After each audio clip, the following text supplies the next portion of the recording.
Welcome to the Midland Money Mindset. This is a podcast that's all about getting your mind right when it comes to all things money. In every episode, we go deep with engaging guests who provide tangible takeaways and a whole lot of joy along the way. I hope you enjoy these conversations as much as I enjoyed having them. Let's dive into today's show. Well, I have the pleasure today of being with Erin Wood, the Senior Vice President of Financial Planning and Advanced Solutions at Carson Group. Thank you so much for joining us today, Erin. Thank you so much, Larry, for having me. It's always a delight to talk to you, and so this is a real pleasure for me. Yes, I enjoy learning from you and being part of the Carson family together. So, I know a lot about you, and I want our listeners to know a little bit more. So can you tell our listeners a little bit about your path, who Erin Wood is, and, what brought you to Carson, and how did you get to where you are today? Yeah, my path is probably, sometimes when you talk to people, they have these very clear path in life, how they got to where they are. That was not mine. I would say mine. I don't think there are that many people that have a clear path, but no, it's all parallel, right? You take a parallel right turn or a left turn and you kind of get there. I really did fall into financial planning. It was not what I went to college for. It was not anywhere even on my radar as a possibility of a career. And really, I was at a point in my life where I had been asking some questions that had come to my parents. My parents had the, fortunate or unfortunate advice of buy term and invest the difference.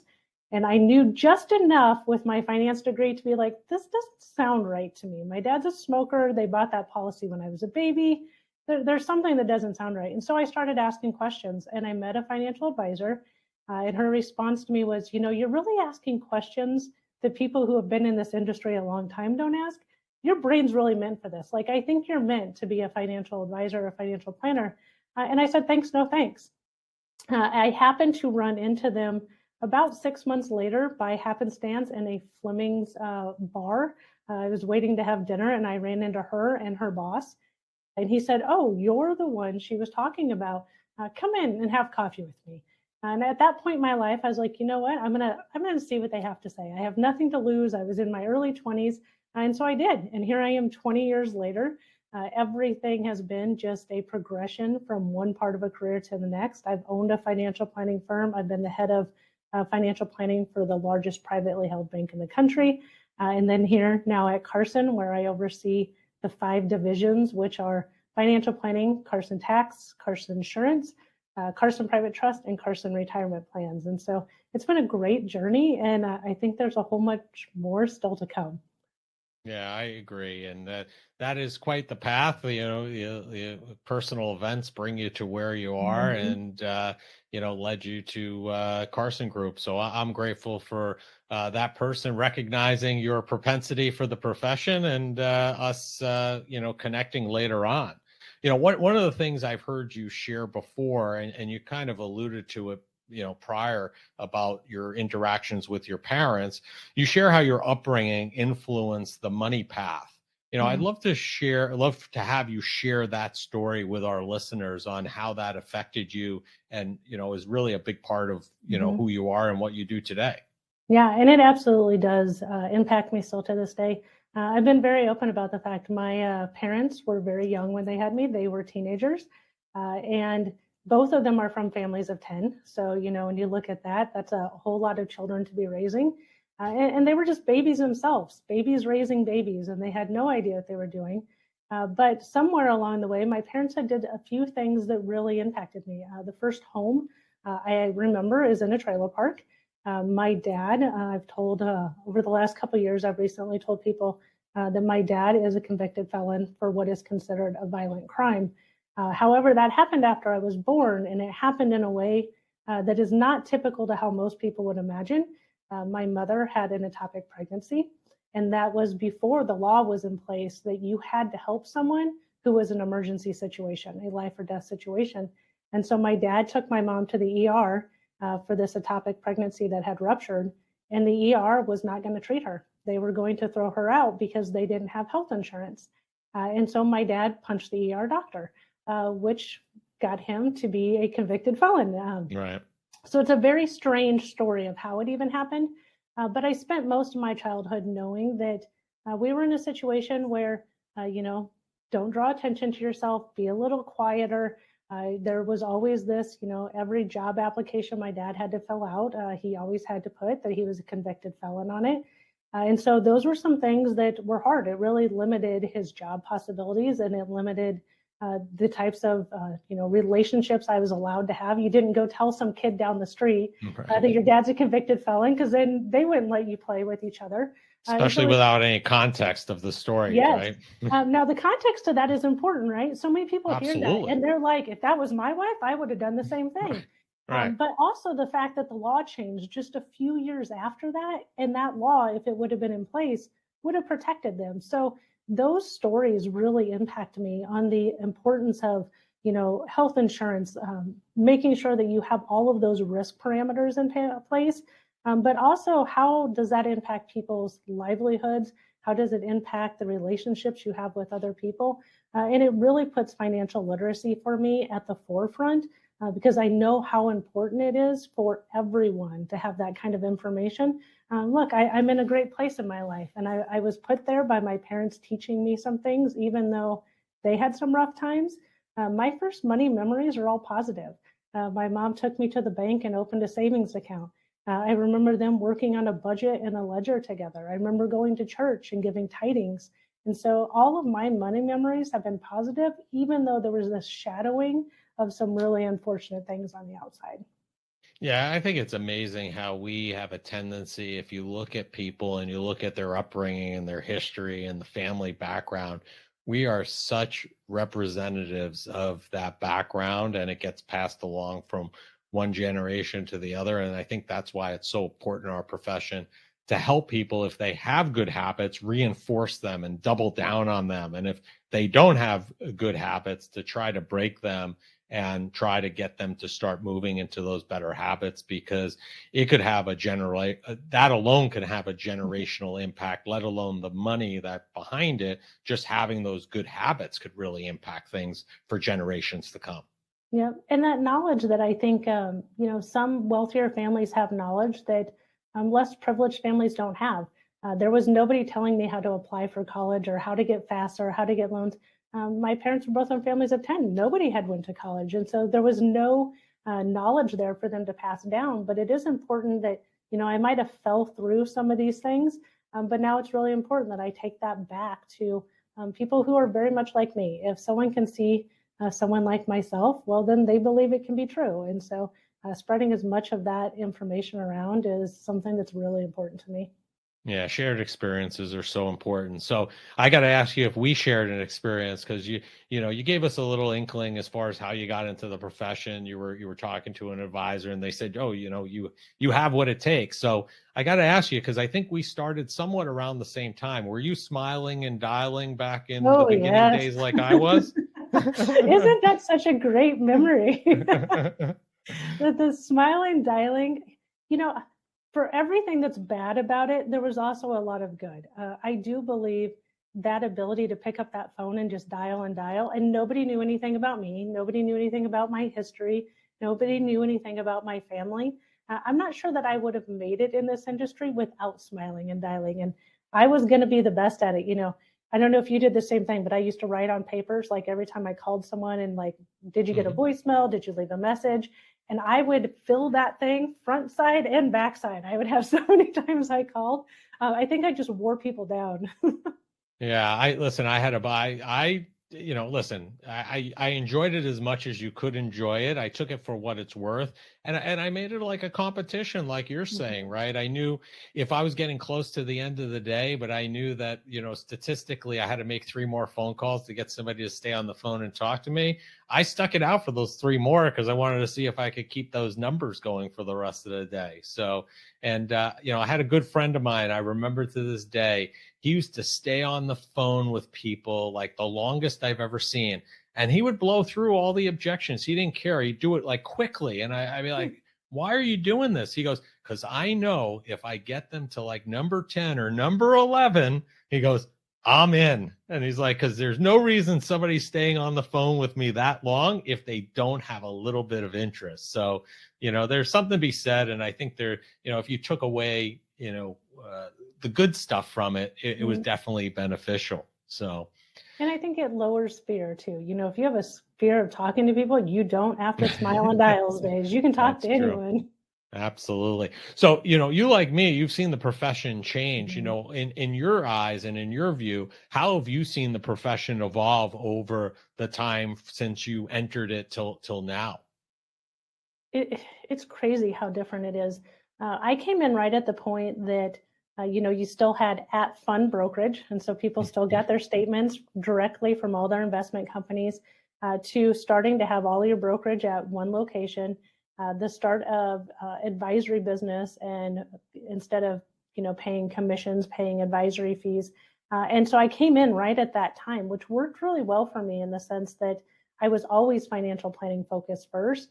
But I also didn't grow up with money. And so this idea that I could live poor for a while, I really gravitated to that advisory business from the very beginning.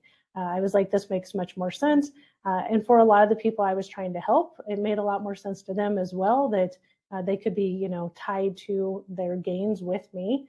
And then now all the way through to where we are today with the advice driven, everything being digital, this ability for us to do this across the country. When I owned my practice, Zoom didn't exist. And so, everything was face to face back then. And we built I call them the Bible, the 150-page financial plan that we treated like gospel because it was the most important book you ever created. And I taught my clients so well. I taught it to bring them back every 6 months to our meeting. And I used to put paper clips in the binder so that I could quickly find the pages I wanted to talk to them about. And in the 10 years I owned my financial planning firm, I had a really hard lesson, which I think is one that the industry is moving now. In the 10 years of that practice, every time they would come back with that financial binder, and I would change some things out and I would add some new things. But the only thing they ever did was the to-do list. They would go in and check things off on the to-do list. Nobody ever removed the paper clips, not once in 10 years, which was a good lesson to me. And it's where I hold a lot of what we do now at Carson, is the client wants to know that you as the advisor know what's in that binder. What they care about is their to-do list and that you're keeping them on track and that you're paying attention to the progression. But all of the details are really important for us to know as the advisors, and behaviorally, then how do we help the client stick to that so they can actually get there? And that's where I see the industry going more now, is this on-demand planning, being able to get proactive advice in the moment you need it, whether it's on a 30-year retirement plan or on a decision you need to make today about, do you buy a car, lease a car, get a used car? Like, that is now where I see our industry going. Yeah, it's going to be amazing. I like you. I've seen it come a long way from where I started to today. And I'm really excited for where I think and we'll see things going. One of the things you mentioned was the fact that you had your own planning practice, right? You help people with planning first. That was really the impetus of it. What ultimately led you to selling that practice and exiting that side of the business and moving on from there? So it's a very short story, but is one that actually changed quite a few things in a few areas that I see things now. I lived in a community property state at the time, and I got divorced. And as I said, that was pre-Zoom. So what I really had a decision on is, in a community property state, the valuation of my company was half his. And so I had a decision to make because I did not live in that state. So it was in Wisconsin. I'm originally from here. And so our corporate headquarters in Omaha, Nebraska, I grew up just on the Iowa side. And so I had that decision to make. Either I could stay in Wisconsin, and we had no kids because we had some unfortunate surgeries that had happened before that, but we had no kids. And I was looking at a practice that I loved, but I really had no other reason to stay in Wisconsin. And so I either had to make the decision that I was going to pay him out for many years and stay in Wisconsin and all my family be here, or I could sell that practice all at once, cut my ties from Wisconsin, and then move back here to where my family is. And what happened was, I guess, a little bit of kismet, because when word got out that I was thinking about coming back, to Iowa, I started getting unsolicited offers from my business. There were a lot of people that knew how I ran my company. I was on a quarterly schedule with all my clients of what I met with them on, how I talked to them. They were all financial planning clients. And so I had got an offer to come back here and run a financial planning division. And it all just happened at once. I was getting offers for jobs and I was getting offers for my practice. And so we did, I decided to sell that practice and then came back here and went to, instead of the advisory side, more to the leadership side of building planning for groups and leading technology. That's amazing. Yeah, thank you for sharing that. I think many times people don't realize, especially as a business owner, owning a business, how going through a separation or divorce can impact that and the impacts of the state and that you're in.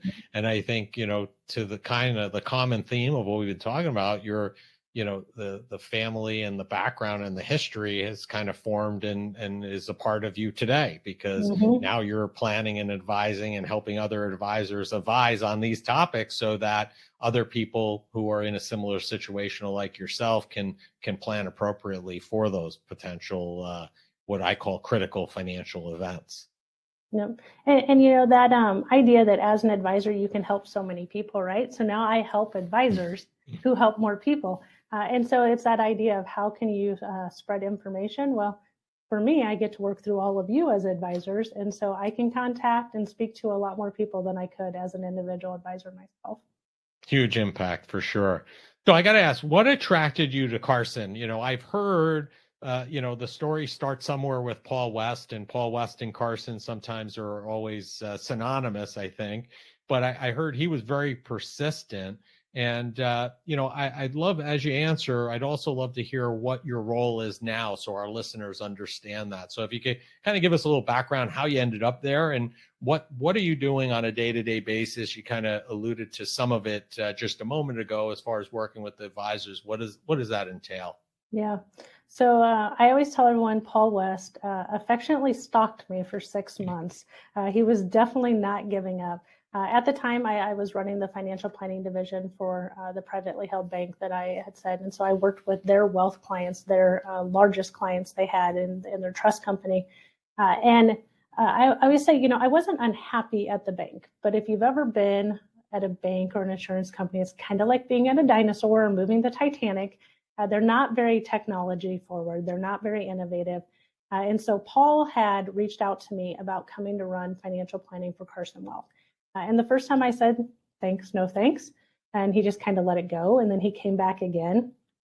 And I said again, thanks, no thanks. And then the third time he came back, he's like, look, I got your name from someone I very highly respect. We're not letting this go until you at least have coffee with me and hear what Carson is doing. And part of me was like, I just need this guy to go away. The other part of me was, he said that he thinks that we're really closely aligned with where I see the industry going and where Carson is. And so at that point, I was just intrigued. Does someone else see the industry the same way that I do? So I decided to have coffee with Paul. He will tell you to this day, I am still the longest person I think that it took them to join Carson because he says that I came in and I mean mugged him. It sounds like he was from the smiling and dialing days also, perhaps, by the persistency. I don't know, just a guess maybe. Yeah, and so he always tells everyone that at our first coffee, I mean mugged him the whole time with my arms crossed. But I left that going, oh, wait, there is something unique here and there's something different here. And so as I continue to talk to them about how I see financial planning, and I see that it really is, it's all about advice and it's all about helping people in those moments that we're in. And financial planning had become very compliance driven. People were printing out those 140-page financial planning books because somebody in compliance said, well, if you're going to talk about XYZ, then you need to go print these 40 pages out of the financial planning software. That's not advice. If we're giving the same 40 pages to everyone, then we're giving the same advice to everyone and we're not giving personalized advice to any of our clients. And so that idea that I really thought we could use technology to get the right information to the advisors at the right time was something I really gravitated to. And that was really what I came to Carson to build. At that time, Carson was working on their first iteration of the client experience. To this day, I still kind of laugh because I put my foot in my mouth Erin Shaban, one of our presidents, was showing me the client experience at that time. And I came in, I was like, oh, I would change this and I'd reword this way, and I would put this in this order, because here's really how people think about financial advice and how a client would answer this. And he was phenomenal and so kind. He was taking notes and he's like, these are really good ideas. And never once did he tell me it was already live and that they had already launched it. It must have been a good, ideas I had, because hence I'm still here. But that is really what I've come to do. And so I came in, I started with Carson Wealth, working with the financial planning team there. And then about a year later, they asked me to move to the Carson Group side to build out financial planning for our whole network of advisors. And then shortly after that, I started accumulating the 4 other departments, because they're all advice driven. No advisor, no client should ever have to call an 800 number and talk to someone on the advanced planning team. And the advanced planning team says, you know what, that's a really good idea. I think your client needs an ILET. And the advisor says, great. How do I get an ILET? And they go, I don't know, call the insurance division. I don't work over there. And so you hang up and you pick up the phone, and now you call insurance and they help you get this great proposal. And you're like, okay, great. How do I get in the trust? I go, I don't know, call the trust department. And now you're bouncing around. So I really had this idea that, why don't we put all of the advice umbrella together? And most of the people on my team cross-function between more than one department. And so I have individuals who file taxes during tax season. And then when tax season's over, they're in planning, helping build financial plans, helping coming up with strategies. It's been a really good change. Most of my time now is spent looking at technology and how do we build it and integrate it and scale the advisor. How do we make it more on demand for the client, but still driving through those 5 divisions to really be client centric, easy for our advisors to work with, and make sure our clients are getting the best possible advice without having to run around to multiple places to get it. Yeah, it's great stuff. And, the families that we serve obviously have seen the impact of this, because we've utilized the teams that you have set up to help us navigate some complex issues for them. And, those families that are listening that are not working with us, certainly that's something that we bring to the table. And, we're very proud of, and we bring up in our value proposition when we're talking with new families. I think having your team and the teams that are available under the Carson umbrella are hugely beneficial to a lot of our successes of getting people, progress and moving towards those goals that they're looking to accomplish. Yeah. It's and hugely your office beneficial. Is a great example, Larry. You are a really good advisor, but you can't know everything about everything, right? Like, it's impossible. No. And so having that resource behind you, my joke is, if I can keep our advisors out of our good friend Google, then I'm doing my job, because I don't. And now you have to add GPT in there too, right? Although, that's to be seen if it's going to be more accurate or not. Yeah. But that's that idea, is I can put people on my team who specialize in really niche areas. And so then you can spend the time with the clients building those relationships and know that you have really good advice that's helping you and your clients every step of the way. And your team's been phenomenal at bringing in the right people at the right time. Yeah, thank you for that. So let's shift for a second. One of the things that I heard recently was that you went through a behavioral finance program. Question, what was the motivation there, and where do you think and how do you think this behavioral finance is affecting the profession? It is, I think, going to continue impacting all of us. So I got into this program when my daughter was a newborn. I had seen Brad Klontz and Ted Klontz speak at a conference I was at. Brad's been on our show. Yeah, I don't remember the episode number, but he was on the show. Yeah. And he's very smart and intelligent, and so his dad. And they were talking about many of these areas that we stumble with, or that we're missing something. It's not as easy as saying, oh, just go save 10%. If someone has a background like mine, there's a whole bunch of other, family inherited traits that are always in the back of our mind. And so I was really intrigued on it by how to help people. But what I've told everyone is, I did go through the program at Creighton. It was a tremendous program. I would do it again in a heartbeat. Since I did that program, there's now a lot of other ones coming up. And so the Financial Therapy Association has a program. The CFP board just rolled out their behavioral finance. So I don't think it's going away. I think it is becoming mainstream. And I think it needs to. I always told everyone, by going through that program, I learned more about myself than I probably did anyone else. But it uncovered for me a few things that it's why I can speak openly today. Carson and that program allowed me, one, to know that my history is not shameful. There's a whole lot of people out there who need help from someone who can relate to them. But Carson is a place that allows you to be human. And I'm not sure that I ever had that before I came to Carson. I didn't tell people for the first, I think, 18 years I was in this career that my dad was a convicted felon. I had never said a word to anyone. So it's only been the last couple years that really Carson, that behavioral finance program, really gave me the confidence and to know that there's a lot of people out there who need help. And finding people who can understand you and relate to you on whatever your past or history is important. And so those are the things I think are going to continue coming. You know, do you lease? Do you buy? Do you avalanche? Do you snowball? Those are all things we can figure out on a calculator. We might need to know the right calculator, right. But understand behaviorally that someone is more motivated by paying off the lowest balance first versus paying off the highest interest rate. That makes us better advisors. And so I continue to push that down through the Carson network, but I do think more and more advisors are going to go down this path of behavioral training to make sure they're really doing the best they can. I don't believe it is, and if it is, I apologize. But do you foresee it ever being part of the CFP curriculum to get your CFP? Because I don't think it is now. Is that right? So it is coming. That is one thing that is changing. They just rolled out last year their program, right. And that is going to be getting incorporated into the upcoming classes and testing, which is great because if you have some knowledge and some behavioral finance in there, that is a winning combination.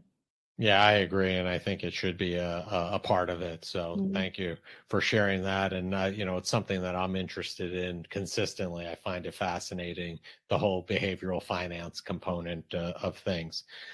Recently I read your powerful story of IVF, and I've seen it in many places from Kiplinger to Mitland's website.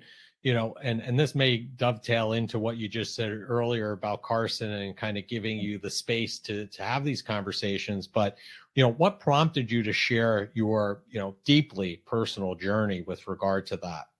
Yes. So I had said earlier, I went through a divorce, and that divorce was obviously like all divorces on, many reasons that that was happening. But what really was the catalyst that pushed me over the edge, we were never planning on having children, or I should say I was never planning on having children. And I had become pregnant, much to my surprise, and was many weeks already into this journey. They already thought I was through my first trimester. And when I went into my doctor's office, the ultrasound person happened to be out. And honestly, I went to the doctor's office thinking they were going to tell me I wasn't pregnant. Like I absolutely believed it in my head. And she was like, oh no, like you are very far pregnant. And you're like from, all of the blood tests and everything, it looks like you're pretty much through your first trimester. I was coming back here to where my family was. It happened to be my mom's birthday. So I said, no problem. I'll come back next week, get the ultrasound done. And I had been in some pain, quite a bit of pain. I just thought it was natural. I'd never been pregnant before. I didn't think it was anything to be concerned about. And I came back to ultrasound that next week, and they told me that it was an ectopic pregnancy and that they couldn't believe I had not already ruptured. And I went from ultrasound to surgery right then and there. And that is, although not an uncommon story, I know that many people have this story. It's not one that's talked about very often. The next thing that happened to me about 6 months later, I was having a tremendous amount of pain again. And so I went to my other doctor, not thinking it had anything to do with this ectopic surgery that I had. And I had been internally bleeding for the past 6 months. And the mass that had accumulated was larger than the ectopic had been. So at that point, they had to go in and remove all of the parts on that half of my body. And a few months after that, they did a final procedure. And during this procedure, they were also going to test if there was ever a chance that I could get pregnant again.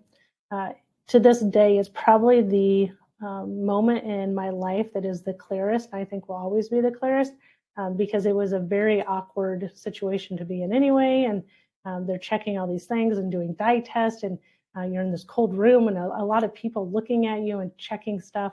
And my doctor comes over at the end and she gets really close to me and says, Erin, we have some good news and we have some bad news. And she said, the good news is that the parts that you have left appear to be working.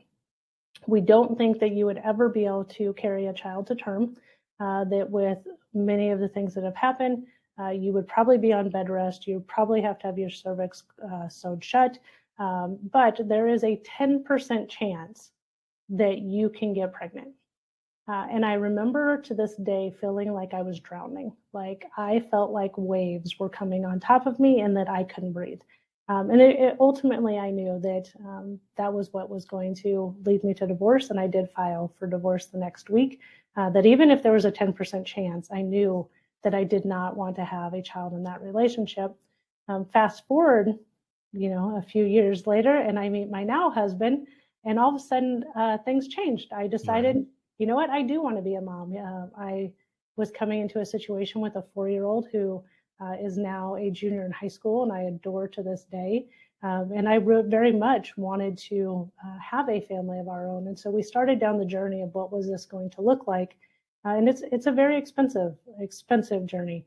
You start looking at the cost of infertility, you start looking at the cost of freezing eggs, you start looking at the cost of donor eggs. For me, we were looking at the cost of possible surrogates. And we had mapped out a lot of this cost of what this was going to be like.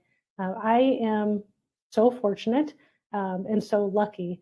The ironic part of all of this was we had planned this out before we actually got married. We had it all mapped out of how far we were willing to go, what we were going to go through. And we did end up getting pregnant on our own. So that 10% chance ended up coming to fruition. And I have a 9-year-old daughter, as you know. And so she is the one and only. It was definitely a difficult pregnancy, one that my husband would not sponsor again.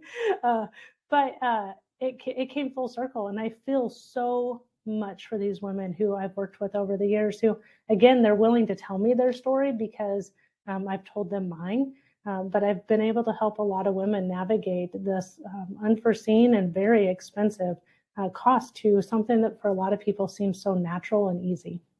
Yeah. Well, thank you for sharing, because obviously you sharing your story, those shared experiences are so important to us as people, because, if you're going through that situation yourself, you kind of feel whatever, it's not just this situation, any kind of situation, you feel kind of alone, like you're the only one that's gone through it. And if you know somebody who has, because they've spoken about it, it just makes it a little bit easier. And then you have somebody to have that conversation with. So thank you for sharing that and being vulnerable about that, because I'm sure it's helped many that you know, and probably far more many that you don't know, and will continue to impact them. So great stuff. So before because you've been, involved in this profession for a while, you've seen it from, the modular type planning, from, having individual accounts at every mutual fund like I have, to where we are today. What are you most excited about in this, from this profession in the foreseeable future? I think what I'm most excited about is how the individuals coming out of universities are really going to change how we look at the future. It used to be we came in like you and I with no experience, and we smiled and we dialed and we did all those things. Now we have a whole generation of students coming out of undergrad programs with their basic education around the CFP already in place. Now, they still have a lot to learn. There's still a lot of gaps to fill in, but they are coming in light years ahead of where we were. I don't know about you. I didn't get my CFP until I'd been a financial advisor for 6 years. And so, I still look at, were there things I could have done better in those first 6 years?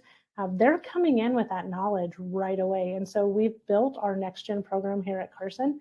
It's a 2-year residency program for those individuals coming out of university programs. And they have a couple things. One, they have that knowledge and education, but they also have a technical skill that we have never seen before. I think, my time that I spend on tech, I've learned a lot of it just by having to go through. They come out and they're so far ahead on how to streamline our systems and make them better. And this, Zoom, webinars, whatever it might be, this is second nature to them, where for a lot of us, it was a struggle for us to learn how to do a conversation on Zoom. They're very natural at that. They're very natural at being able to talk in very short text. I think if it was me having to chat with a client online, it would be really difficult. I can't talk in, Twitter 120 characters or whatever. They can. And so for some things, it might not be the best thing, but where it offsets our advisors, I think it's going to be a huge win. They're going to bring us into this next generation of individuals coming up, and we're looking at it right now. We're coming up on the biggest wealth transfer of all time. And so having these young individuals coming into our career, coming in with interest from the beginning, not this, oh, can you do sales? And if you can make it, then maybe you'll be able to stick around.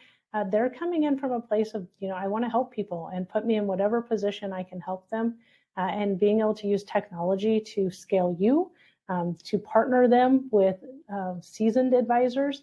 It's a great opportunity, and it's probably the area I've been the most excited about is how do we use our technology to scale all of our advisors, and then how do we bring these young individuals up to really lock it all together in a way that makes the succession of your practice and all of our advisors ones that is much more palatable to the clients.